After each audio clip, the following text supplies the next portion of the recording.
Bonjour et bienvenue sur la chaîne YouTube ou sur la page Facebook de Calvary Chapel Valenciennes. C'est un privilège de pouvoir ouvrir la Bible ensemble avec vous ce matin. Comme d'habitude, nous allons commencer par un temps de louange et ensuite nous allons continuer l'étude de la lettre aux Romains dans la Bible. En étudiant la Bible chapitre par chapitre et verset par verset, nous allons continuer l'étude du chapitre 13. C'est un passage très pratique qui nous lance beaucoup de défis. Prions.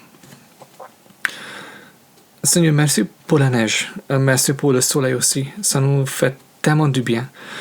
Merci pour la merveille de la création. Tu es un Dieu glorieux, le seul Seigneur infini, le seul vrai maître de l'univers. Tu n'es pas seulement grand et majestueux, mais tu es aussi tendre, plein d'amour et de compassion envers ceux qui cherchent refuge auprès de toi. Nous te cherchons. Nous proclamons ta grâce dans nos vies. Nous voulons te connaître de mieux en mieux. Ouvre nos yeux, ouvre notre intelligence pour que nous puissions marcher avec toi. Amen.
Toute langue dira tu es Dieu.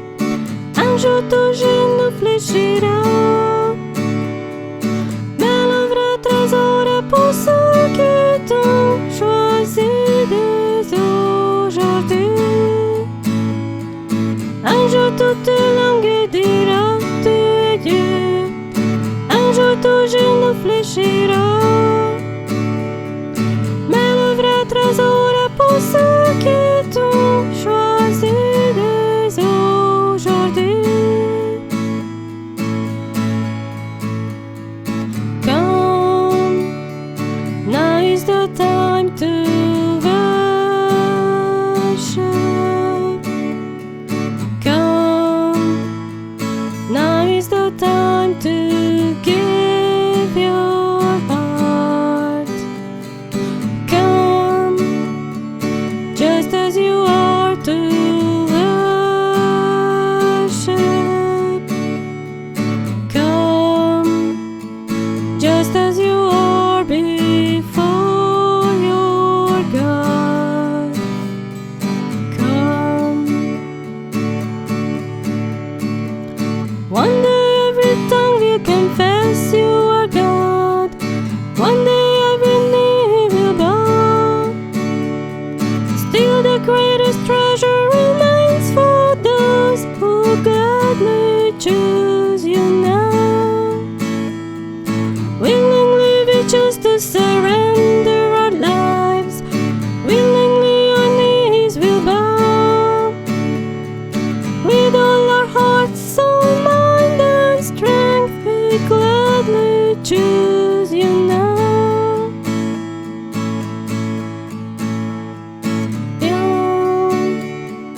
Ne tarde plus à adorer. Viens, ne tarde plus donner ton cœur. Viens, tel que tu es adoré. Viens, tel que tu es devant ton Dieu. Viens, tel que tu es. Viens.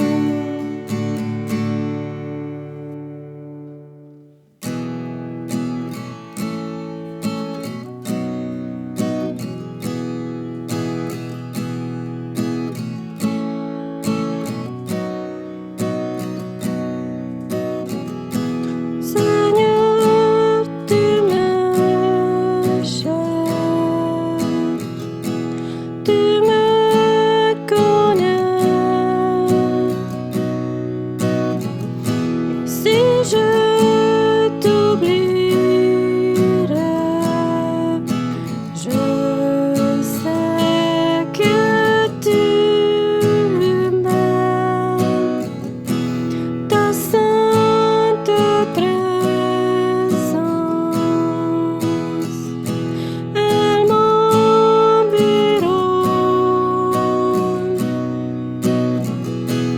À chaque moment, je sais que tu m'aimes. Je sais que tu m'aimes. À la croix, je me prosterne, où ton sang coule pour moi. Aucun amour n'est plus grand. Tu as gagné sur la mort, ta gloire remplit les lieux très hauts. Rien ne peut nous séparer.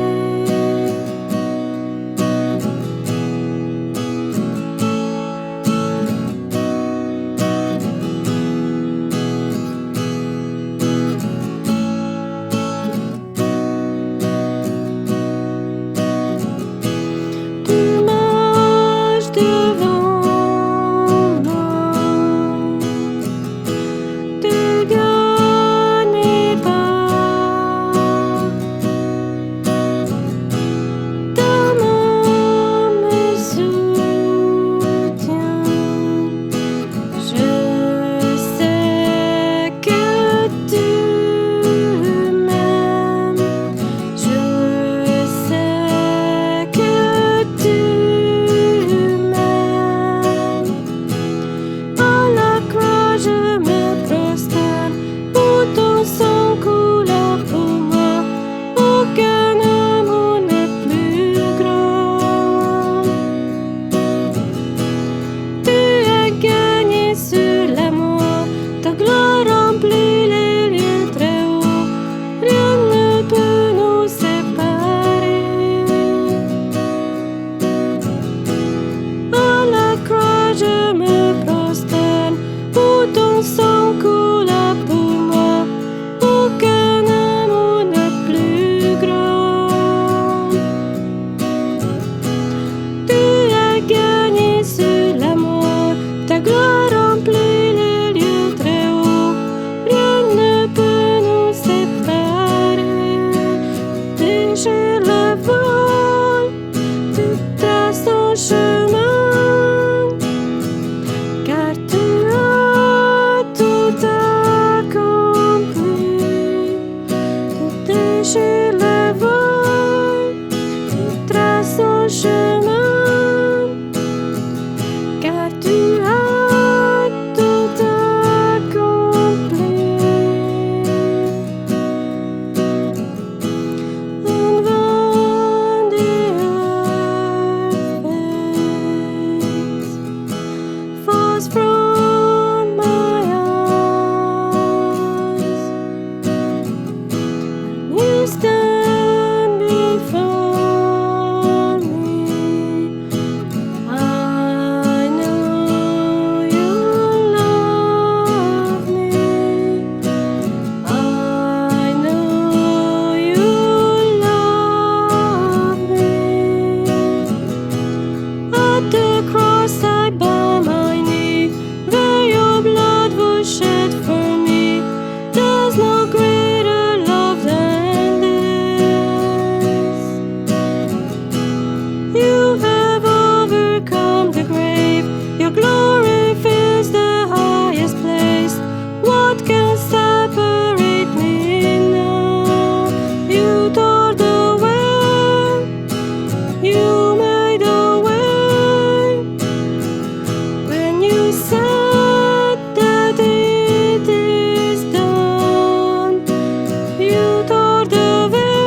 J'étais brisée, vide et sans espoir.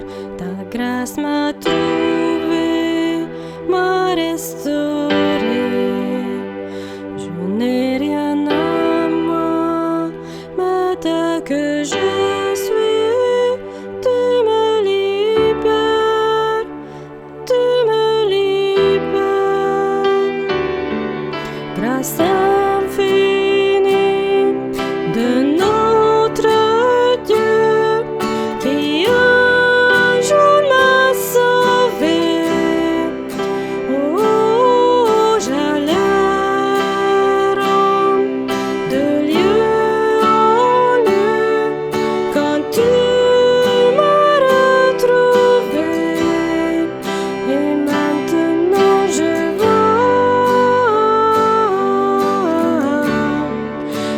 vois l'amour, la grâce dans tes yeux, donnant ta vie pour moi, me ramenant de l'amour à la vie.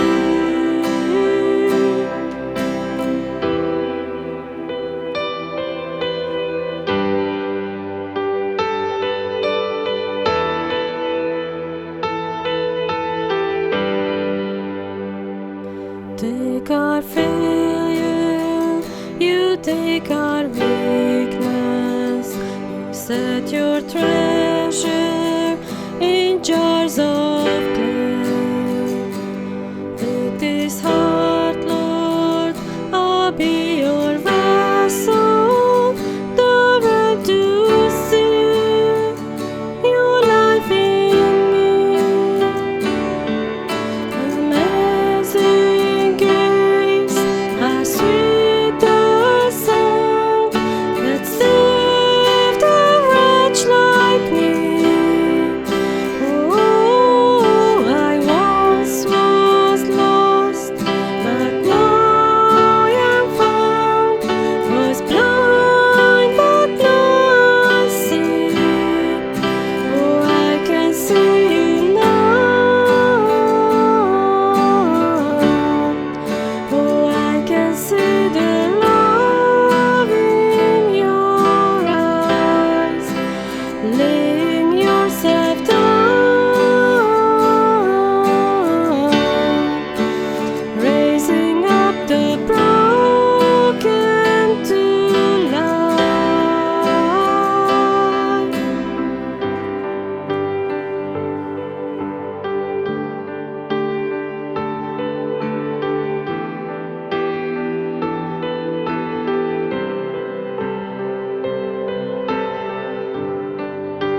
Seigneur, merci pour ton amour et pour ta grâce vis-à-vis de nous.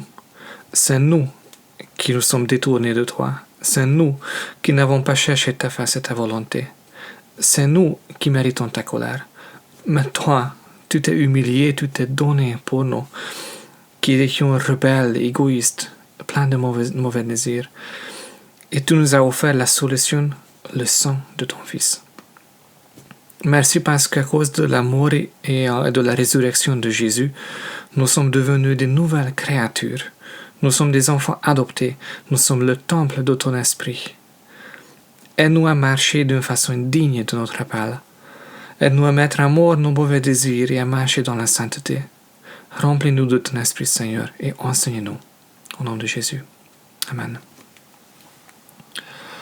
Rebonjour, bienvenue sur la chaîne YouTube ou sur la page Facebook de Calvary Chapel Valenciennes. C'est un privilège de pouvoir ouvrir la Bible avec vous ce matin ou quand vous écoutez ce message dans les archives. Aujourd'hui, nous allons continuer l'étude de la lettre aux Romains. Plus précisément, nous allons continuer le chapitre 13 de la lettre aux Romains. Si vous avez une Bible ou une application Bible sur votre portable, veuillez chercher ce passage. Pendant que vous le cherchez, je vais répéter notre nouveau verset mémorisé. Jean chapitre 1 verset 14. Celui qui est la parole est devenu homme et il a vécu parmi nous. Nous avons contemplé sa gloire, la gloire du Fils unique envoyé par son Père, plénitude de grâce et de vérité. C'est un super verset. Je vous encourage à étudier le contexte dans lequel il se trouve. Lors de l'étude précédente, nous avons étudié la moitié du chapitre 13 de la lettre aux Romains. Ce n'était pas une étude facile. Le sujet principal était la relation entre les autorités et les chrétiens. Aujourd'hui, dans le monde occidental, le mot autorité est devenu un mot presque négatif. Il représente un système qui oppresse les gens et qu'il faudrait abolir. Sans doute, il y a encore beaucoup de gouvernements, de rois, d'empereurs, etc., qui abusent de leur pouvoir. Il y a des responsables dans les entreprises qui ne font que souffrir leurs employés. Jour après jour, nous entendons des histoires révoltantes, et c'est très juste d'être perturbé et de se mettre en colère contre la méchanceté de ce qui se passe dans le monde. Mais lors de l'étude précédente, Paul nous a mis dans le contexte de l'éternité et nous a montré le plan de Dieu pour nous. L'existence des autorités est l'idée de Dieu. C'est lui qui choisit les rois et le gouvernement, et c'est de son autorité que les juges et l'administration nationale tirent leur pouvoir. L'autorité ne veut pas dire supériorité parmi les hommes. Le roi est un homme tout comme l'ouvrier. Pensez juste pour un moment à ce que Jésus a fait. Il était égal au Père, mais il a choisi de se soumettre. En Jean chapitre 6, nous trouvons « En effet, je suis descendu du ciel pour faire non pas ma volonté, mais celle de celui qui m'a envoyé. » Aussi on trouve dans Philippiens chapitre 2 « Le Christ, dès l'origine, fut d'essence divine, un avec le Dieu saint. Il avait sa nature, sa gloire sans mesure, ses attributs divins. Loin de mettre sa joie à trouver une proie dans son égalité avec le Dieu suprême, il s'abaissait lui-même avec humilité. Le roi de tous les êtres, ici-bas voulut naître en simple serviteur. Esclave volontaire, il a vécu sur terre sans éclat, sans honneur. Homme parmi les hommes, il fut ce que nous sommes, en tout semblable à nous. Humble et sans apparence, dans son obéissance il alla jusqu'au bout. Il humilia son âme jusqu'à la mort infâme d'un criminel en croix. Et vous connaissez le résultat de son attitude. À cause de son obéissance, Jésus a remporté la victoire sur la mort et sur l'enfer. Il nous a libérés de l'esclavage du péché et nous a donné un héritage éternel. Comme apôtre Paul l'a résumé dans les versets suivants de notre dernière citation, « Au trône de lumière, il fut par Dieu son Père élevé roi des rois. À lui honneur suprême, couronne, diadème et sceptre tout-puissant. Jésus, nom qui surpasse dans le temps et de l'espace tous les noms existants. devant Jésus le Maître, un jour devant paraître, hommes, anges, démons, dans les cieux, dans ce monde, sur la terre et sous l'onde, tous genoux fléchiront.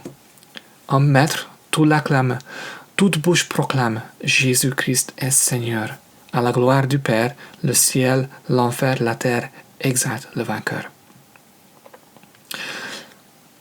Paul nous a dit, la volonté de Dieu pour son peuple est qu'ils se soumettent aux autorités et qu'ils payent leurs impôts. C'est ma responsabilité. Un jour, je vais devoir en rendre compte à Dieu.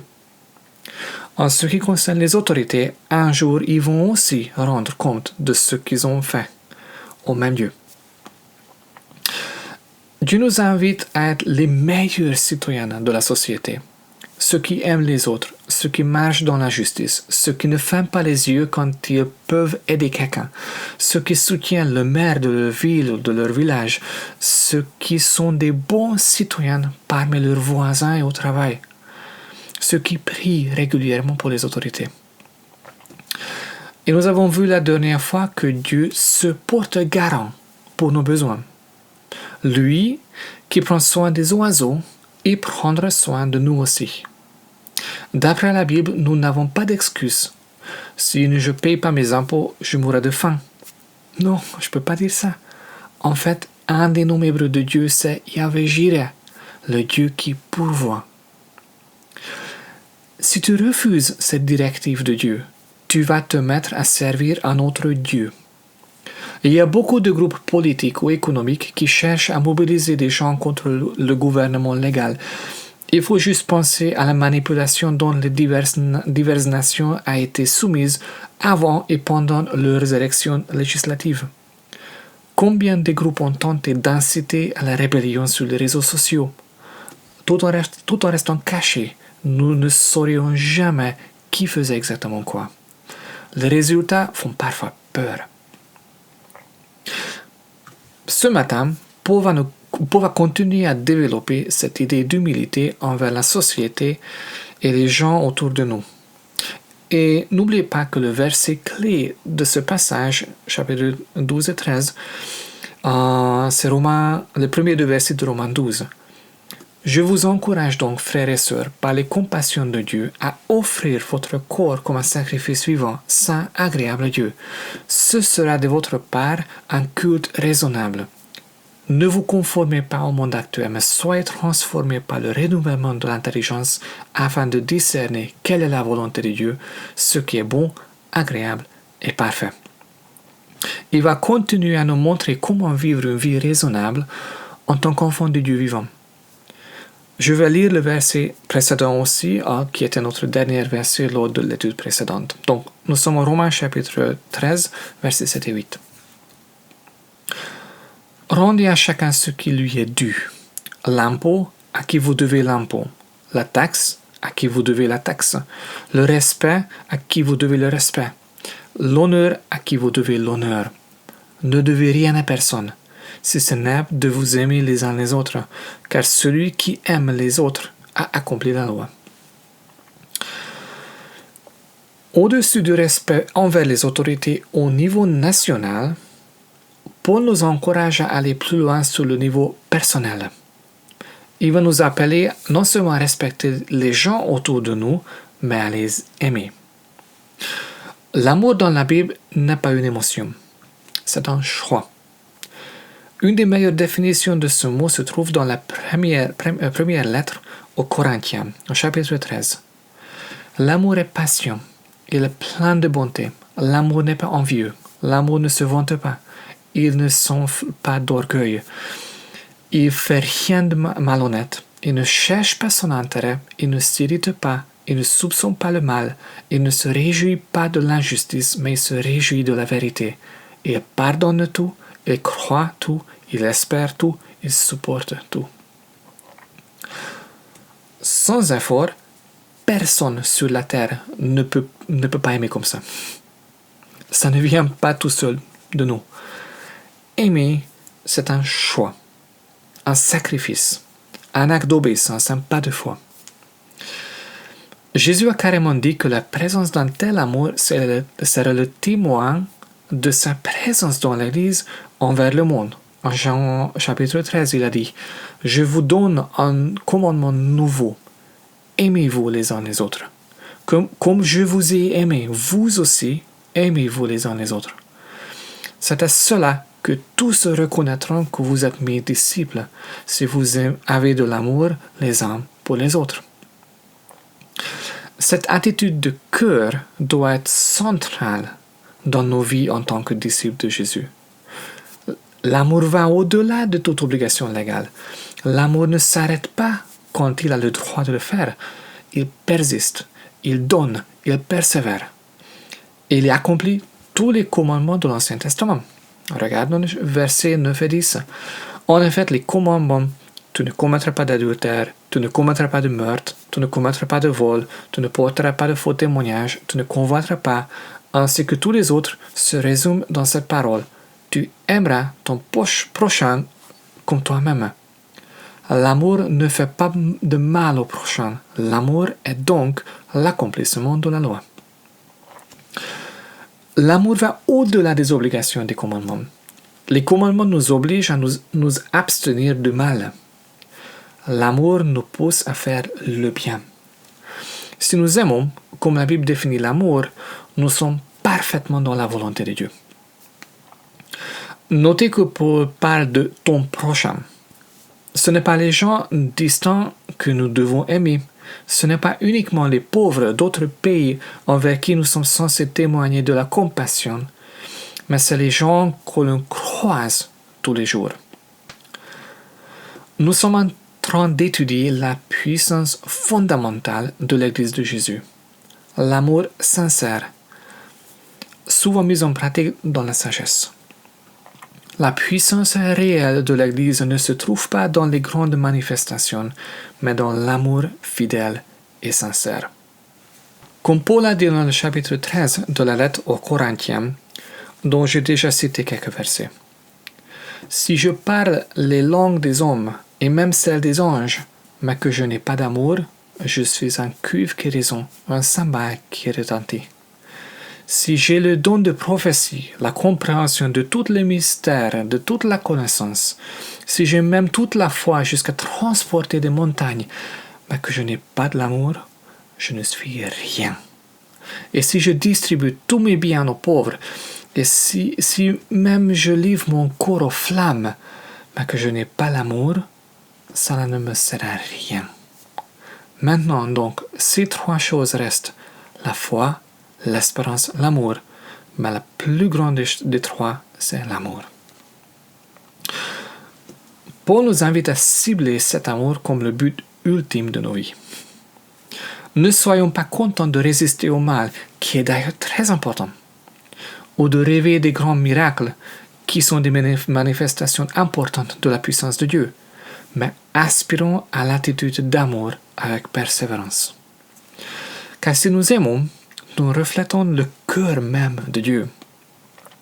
Tout comme la lune reflète la lumière du soleil, notre amour authentique sera le témoin de la présence de Jésus dans nos vies.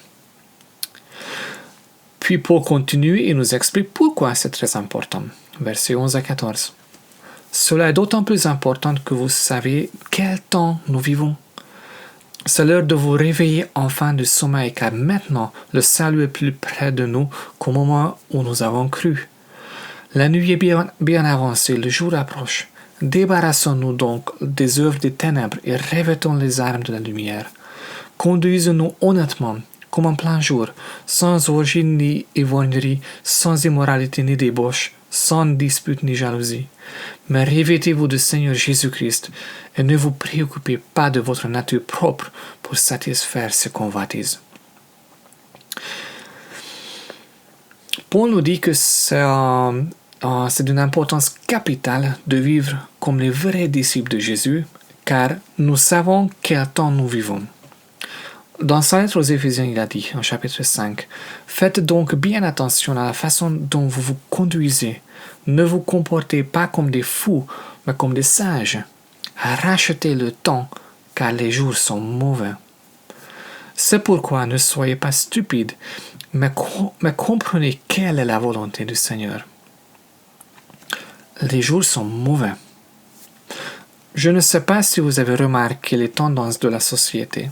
Je pense que vous êtes d'accord. Les choses ne vont pas forcément dans la bonne direction. Et Paul utilise l'illustration du sommeil. Il parle d'un sommeil spirituel.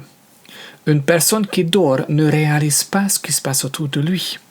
Elle n'est pas morte. Au contraire, elle parle de temps en temps, mais elle bouge, elle a des pensées, on les appelle des rêves, et certaines personnes font même des promenades dans leur sommeil. Mais celui qui dort ignore tout ce qui se passe dans la réalité et souvent il n'a aucun souvenir des événements. C'est possible d'être chrétien, de fréquenter une église, de prendre la Sainte Seine, de chanter des cantiques, de lire la Bible, de vivre une vie tranquille dans un état de sommeil profond. Je parle d'expérience. Pendant des années, j'ai passé à côté des appels de Dieu, de ses bénédictions, de ses plans pour ma vie. J'étais dans un état d'anesthésie spirituelle. Un trait de caractère d'un sommeil spirituel est le compromis. Quand nous ne marchons pas par la puissance de l'esprit, nous trébuchons naturellement dans les tentations. Mais à cause du sommeil, nous ne réalisons pas les dégâts que nous faisons par nos péchés. Nous ne voyons pas clairement, car nos yeux spirituels sont fermés. Paul nous met en garde. Débarrassons-nous des œuvres des ténèbres et revêtons-nous des armes de la lumière. Ça demande notre coopération active. La vie avec Jésus n'est pas comme une visite chez le dentiste qui ne veut pas notre coopération, mais juste que nous ouvrions grand la bouche. La vie avec Jésus ressemble beaucoup plus à la vie d'un soldat qui s'entraîne pour le jour de combat et qui s'engage avec toute sa force. Comment savoir si nous sommes actuellement dans un sommeil spirituel? Assez simple. Est-ce que je vis mes journées sous le regard et dans la présence de Jésus? Est-ce que je fais attention à ce que l'Esprit veut me dire tout au long de la journée? Ou est-ce que j'ai des péchés non confessés dans ma vie qui traînent depuis trop longtemps? Le Saint-Esprit va vous donner les réponses à ces questions si vous voulez les entendre. Il est vraiment fidèle. Et que faire si tu es dans un sommeil spirituel actuellement? Réveille-toi. Débarrasse-toi de tout ce qui t'empêche dans ta relation avec Dieu. Demande à Dieu qu'il te purifie et qu'il te remplisse de son esprit. Abandonne les mauvaises voies que tu aurais empruntées et revêt-toi des armes de Dieu. Paul utilise un concept radical. Il ne dit pas seulement de nous revêtir de la justice ou du caractère de Jésus, mais il dit carrément de nous revêtir de Jésus-Christ lui-même. Sans Jésus, il n'y a pas de réveil. Sans Jésus, il n'y a pas de victoire. Sans Jésus, il n'y a pas d'amour authentique. Sans Jésus, il n'y a rien. Nous ne sommes pas des soldats qui ont été déployés loin du quartier général. Au contraire, le commandant, notre source de force et notre source de joie, Jésus, il habite en nous par le Saint-Esprit. Nous ne sommes jamais seuls. Nous pouvons toujours compter sur lui. Et à cause de Jésus, nous pouvons marcher comme il nous le demande. Nous allons nous arrêter ici ce matin. J'avais 21-22 ans quand j'étais directement confronté à la méchanceté de mon propre cœur pour la première fois. J'ai réalisé ma capacité de faire le mal, de détruire tout ce que Dieu m'a donné. J'ai réalisé que dans mon cœur, il y avait la racine de toutes sortes de péchés et d'immoralité. Je ne les ai pas encore toutes mises en action, car tout simplement les circonstances n'étaient pas favorables. Heureusement. Je me souviens que j'ai eu peur. Comment ferais-je en sorte que je n'accomplisse pas toute cette malice? Alors j'ai entendu le message d'un pasteur. Il a dit, « Ne venez pas vers moi à la fin de l'étude pour me parler des mauvais désirs dans vos cœurs, car je les ai aussi. Je ne peux pas vous aider. Il faut que vous marchiez par l'Esprit. » Comme Paul dit dans Galates 5, « Voici donc que je vous dis, marchez par l'Esprit, et vous n'accomplirez pas les désirs de votre nature propre. Ça m'a bouleversé. J'ai réalisé que ce n'était pas mon destin, que je n'étais pas obligé de suivre les inclinaisons de mon cœur pourri. Dans les versets de cette étude, Paul nous donne des conseils pratiques supplémentaires pour nous aider dans cette marche. Verset 14, nous avons vu « Mais revêtez-vous du Seigneur Jésus-Christ et ne vous préoccupez pas de votre nature propre pour satisfaire ses convoitises. Ne nourris pas ta nature propre. Ne nourris pas tes mauvaises pensées. Ne nourris pas tes peurs. Ne nourris pas ta colère. Ne nourris pas tes envies impures. » En 1 Thessaloniciens chapitre 5, on trouve « Gardez-vous du mal sous toutes ses formes. Évitez-en même les apparences. » Mais revêtez-toi de Jésus-Christ. Sois rempli du Saint-Esprit. Veille tous les jours à ce que tu ne sois pas endormi. Évite le mal, même les apparences. N'aie rien à voir avec ce qui n'est pas pur. Marche dans l'amour et dans la grâce de notre Seigneur et Sauveur. C'est la recette de Dieu. Ce sont ses conseils pour que nous puissions finir notre marche sur sa terre en dignité, en honneur, dans l'intégrité, sans regret, sans honte. Prions. Seigneur, les chapitres 12 et 13 font mal. J'avoue que ma nature humaine n'a pas envie d'entendre tes commandements, car ça coûte beaucoup de les mettre en pratique. Je dois reconnaître mon insuffisance. Je dois me débarrasser de tout ce qui ne va pas. Et tu vas me voir tel que je suis vraiment, sans masque, sans excuse. Je dois renoncer au péché et aux mauvaises habitudes que ma nature humaine aime tellement. Mais quand je contemple ce que tu nous offres, je suis émerveillé. En échange pour mes vêtements souillés, tu m'offres ta justice. En échange pour mes péchés, tu m'offres ton esprit. En échange de mes masques et de mes excuses, tu m'offres toi-même et tu établis ta résidence dans mon cœur. Seigneur, c'est le meilleur échange de l'histoire de l'humanité pour nous. Et tu le fais volontairement et avec beaucoup de joie, car tu nous aimes et tu m'aimes, Seigneur. Viens régner dans nos cœurs. Viens nous remplir de l'esprit de la vérité. Viens et démolis tout ce qui ne te glorifie pas et établis ton trône dans nos vies. Qu'il n'y aura plus d'idoles dans nos cœurs, mais nous soyons à toi, sans réticence, sans hésitation. Fais grandir notre foi, fais grandir notre compréhension de ton amour, fais grandir notre amour pour nos prochains, pour que le monde voie que nous t'appartenons. Au nom de Jésus. Amen. Merci d'avoir passé ce temps avec moi ce matin. Si tu as besoin de prière, envoie-nous un message à contact@valencien.cc ou via notre page Facebook. Nous serions très heureux de prier pour toi. Si tu souhaites soutenir ce ministère d'une façon financière, tu peux utiliser le bouton Faire un don sur notre site internet. Bon dimanche et bonne semaine. Marchez par l'Esprit. Soyez remplis de son amour et brillez dans ce monde perdu. Nous prions pour vous. Que Dieu vous bénisse. À bientôt.